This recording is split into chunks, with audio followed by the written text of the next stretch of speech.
Hey, Cleaning Nation, ever listen to the show and think, if I could just get this guy to help me out, I would save so much time and frustration? Or my life would be awesome if I could just get a few of these systems they're actually talking about actually implemented into my business? Well, if that's you, I've got some spectacular news. I am hosting our first ever live event. We are personally going to walk through the clean profit method with no more than 16 owners and cleaning companies in just 2.5 days. I cannot wait to get to know you and your business personally and implement the entire clean profit method together. If this is scratching where you itch, stop watching or listening to the show right now and go to growmycleaningcompany.com/live to get all the details. Like I said, I can't wait to get to know you and your business personally and implement the entire clean profit method. growmycleaningcompany.com/live. Check it out now. I'll see you soon. Cleaning Nation, welcome to another episode of the Grow My Cleaning Company podcast. As always, I want to take a quick moment and thank you for sharing the show, subscribing, rating, reviewing on iTunes, subscribing and commenting on the YouTube channel, all the good stuff that you guys do.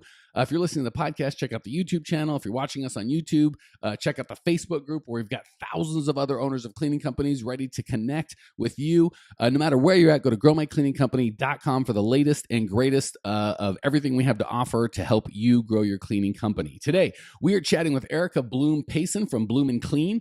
Bloom and Clean has been serving the residents of the fine state of Maine for almost a year now. If you want to reach out to Erica, you can get a hold of them at www.bloominclean.com. Erica, welcome to the show. Thank you very much, Mike. I'm excited to be here. Glad to have you, sister. So tell us a little bit about how you got into the cleaning business. Well, I got my degree in 2005 and graduated from college and got married and started my family right out the gate. And I decided to stay home and raise the kids. So I worked as very, very part-time cleaning during college and after. And I decided to take my interest in anthropology and biology and start working in the wellness field. But cleaning always called to me and it comes easy to me. And I really love people. And I found servicing people in their homes and in their wellness really drove me to fulfill some goals that I had.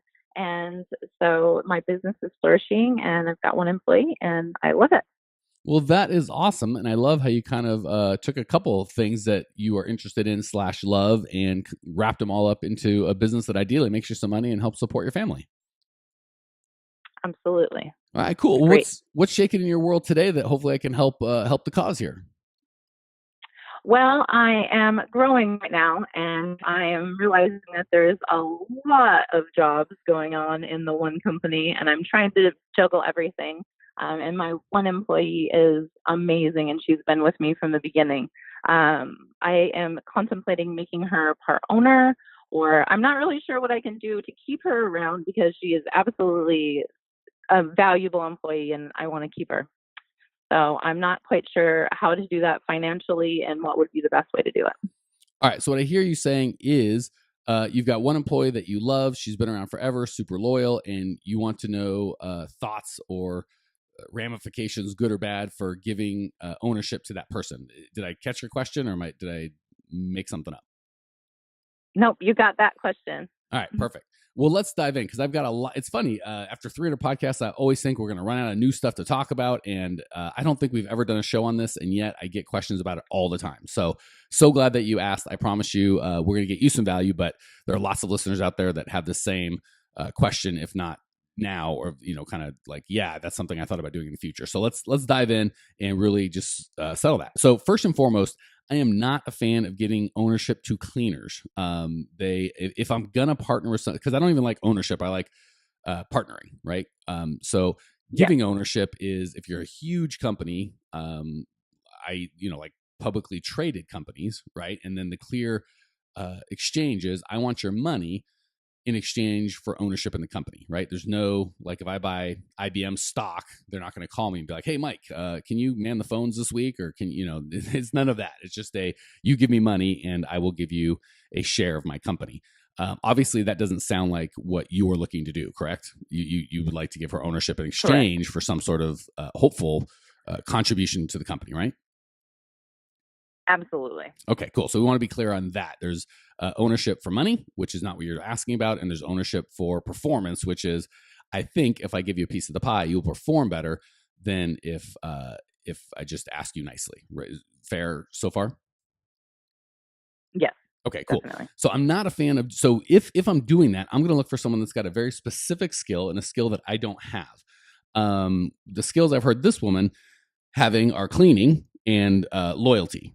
Not to diminish any of those skills. Those are great. So please don't hear me saying those aren't valuable. They're hugely valuable. But if I gave everyone that was loyal and clean and had the ability to clean ownership of my company, there'd be nothing left, right? I'd have to give it all away because I want all of my employees to be loyal and I want all of them to be able to clean. So we need a different bar for ownership. So what I'm looking for is, okay, and there's also you can all you so let me just make some definitions first. You can profit share without giving ownership. Okay, so there is kind of three levels. One is I will pay you just money. You do this, and I pay you that, and that's the end of that. Two is I'll pay you this if you do that, and if we do well and we make profits or hit some sort of goals, I'm going to give you a piece of that, right? Your compensation is tied to the health of the company, but you don't have any ownership and you don't have any decision-making power. The third is giving ownership, which is really taking on a partner, which says, hey, if I'd like to hire somebody or buy a piece of equipment or go into a franchise or take a big job or fire a big customer, any of these things, I need your permission, right? I at least should consult you, because if you're an owner with me, if we're partners, I can't do this on my own. Hey, Cleaning Nation, are you enjoying the show? Want to go from listening to doing? If you're committed to making this the year that you kick your company into hypergrowth and actually start implementing all the systems that I coach on this show that will allow you to work on your business instead of in it, go to growmycleaningcompany.com/live to get all the details on our upcoming live event. I'm going to personally walk you and 15 other entrepreneurs through the entire Clean Profit method in just 2.5 days. growmycleaningcompany.com/live. Check it out now. I'll see you soon. I'm not a fan of that. I don't like having to make decisions by committee. So I'm not a fan of giving ownership personally. Not that it can't work, but I've been both in the cleaning industry and outside in my own entrepreneurial efforts. I've been in a lot of conversations about partnerships, and at the front end, they're all good. I love my partner. He's going to be this. He's going to do that. We're a perfect match. I don't know how to market, and he doesn't know how to hire, and it's going to be a match made in heaven. At the end, they're all bad. I could kill this guy. If I knew a hitman, I would pay him. These guys making my life miserable. I can't get rid of him. He won't do anything. I do all the work and he wants all the money. He's hamstringing my business. I wish he were dead. So, and again, it's like 100%. It's not like the majority. 100% of the beginning or how awesome it's going to be, and 100% of the end is how he wants to kill this person. So, I personally, from my personal experience and also anecdotal experience from everyone I've talked to, heard from, I wouldn't take a partner. If it's a real estate deal that's kind of got like a in and an out, like invest with me in this piece of property that neither of us are going to run all day, every day, sure, I'd consider it. But if it's, hey, this is what I do all day, every day, and I want you to depend on me, because again, here's the thing. Say you're saying I need to go market and she needs to run the whole cleaning. Well, first of all, she hasn't indicated that she's got any particular skill in hiring, training, building a team, making sure stuff gets done. She just knows how to clean. That's not a partner level thing, right? That's like McDonald's saying, well, from what you've told me, obviously there's more information I don't have. Right. I mean, we talked briefly about it, but I do have a product line and she helps produce all that. So, and she does a lot of my office work as well. So she is, I'm not just paying her to clean and show up to clean. She's helping actually produce my products and my ideas into fruition, if you will. Okay. So, well, again, when you say products, you mean like cleaning products? Yes. Okay. So, all natural, essential oil based. Yeah. Yeah. So again, knowing that I don't know her, right? It's not like I have an axe to grind, or, it's not like I'm vying for the job. I don't have a dog in this fight. I just want to help you. This sounds like a lovely human being. Please don't hear me saying she's anything less than an asset. But all of your employees should be lovely human beings. Honestly, the best producer of stuff is not anyone's kitchen. It's a producer of stuff, right? You want someone that's what they do. They have a lab, they have a warehouse, they are set up, they've got infrastructure, they know how to build stuff, they know how to do it right. That's who you want to do that. And you're still not going to partner with them, right? You're not going to give them ownership. You're going to say, you provide this thing and I will give you money, right? Like when you buy the backpack vacuum, you don't partner with them. You just say, here's your $419. Give me my backpack and we'll be on our way. So that particular skill isn't an ownership quality. Office work also not very rarely do you see secretaries getting ownership roles or office managers getting roles. When I say partner, a skill, it's she knows how to get clients, she knows how to build marketing systems, or she knows how to build a team, or she knows how to build she's built several multi-million-dollar companies before. You want someone that's got a very specific skill that complements yours, and it's got to be a high level skill. Cleaning is a great skill, very important. You pay dollars for that, not ownership. Office management, answering the phones, that kind of work, also very valuable, but not an ownership type level.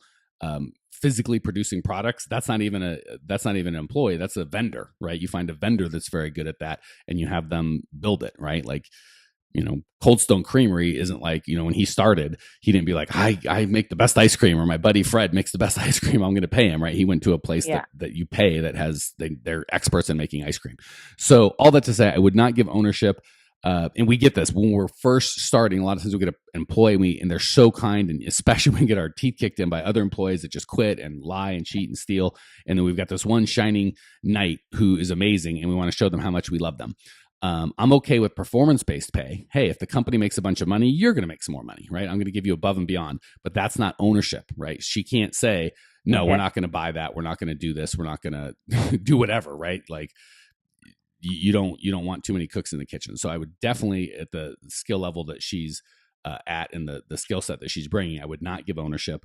If you wanted to let her participate in the profitability of the company, I think that would be a healthier way to think, but always be the profitability. I've done, I know this because I've been burned. You want to say, oh, we're looking to grow to $250,000 this year, $500,000, whatever it is. If we grow to that, you get a bonus, because you can very easily grow to that not profitably. So always base it off profit, right? If you're going to get X% of the profit, not the revenue, because they don't understand. They're like, you brought in $70,000 this month. Well, it's very possible to bring in $70,000 and spend $82,000.